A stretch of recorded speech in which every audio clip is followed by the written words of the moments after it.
Bonjour à tous, Yvan Cournoyer du Club Immobilier. On est à la semaine des millionnaires au Costa Rica en compagnie de 135 investisseurs. On a la chance d'avoir aujourd'hui avec nous Catherine Labonté. Salut Catherine. Salut Yvan. Bonjour. Donc, Catherine, qui est une investisseur immobilier à temps plein depuis 3 ans dans la région de Québec, fait plusieurs transactions et elle va nous raconter aujourd'hui sa toute dernière transaction. Oui.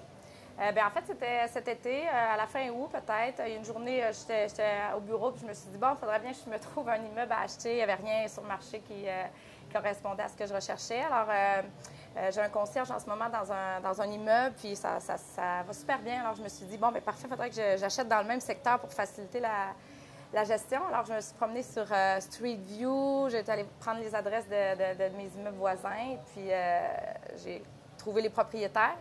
Fait que j'ai fait 6-7 appels, puis j'ai réussi à décrocher 2 rencontres de gens qui n'étaient pas à vendre, mais qui finalement, ils étaient peut-être un peu ouverts en même temps. Alors, une des 2 transactions qui n'a pas fonctionné, là, une des 2 rencontres qui n'a pas donné de résultat.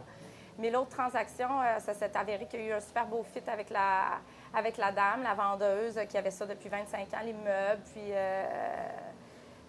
c'est ça. Donc, tu as réussi à acheter cet immeuble-là.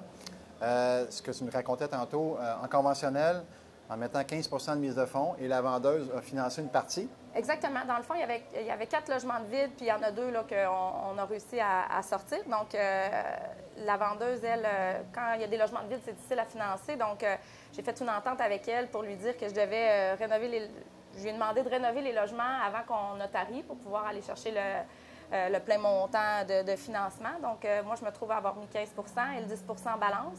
Plus, ça m'a permis de rénover tous les logements pendant que c'était elle qui était propriétaire. Donc, j'ai rénové de septembre à janvier. Puis, on a notarié officiellement au début janvier là, un immeuble avec 6 des 14 logements tout rénové finalement là, et tout rempli de nouveaux locataires. Lorsque j'ai passé chez le notaire, j'ai récupéré 200 de ma mise de fonds que j'avais finalement pas encore mis. Donc, tu sors chez le notaire avec de l'argent dans tes poches. Exactement. Quel montant? Dans le fond, c'était une mise de fonds de pas loin de 150 000, puis là, j'ai un levier sur l'immeuble de près de 300. Bravo, bravo. Et as-tu d'autres transactions qui s'en viennent présentement?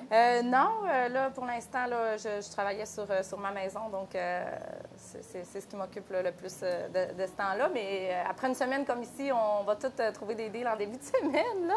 On va tous retourner chez nous bien motivés, fait que ça se peut bien que ça soit dans les prochains mois. Là. Excellent. Bien, félicitations. Bien, merci. Merci, Catherine. Ça fait plaisir. Donc, n'hésitez pas à partager sur les réseaux sociaux la capsule. On se revoit bientôt pour une autre capsule Vlog Immo. À bientôt.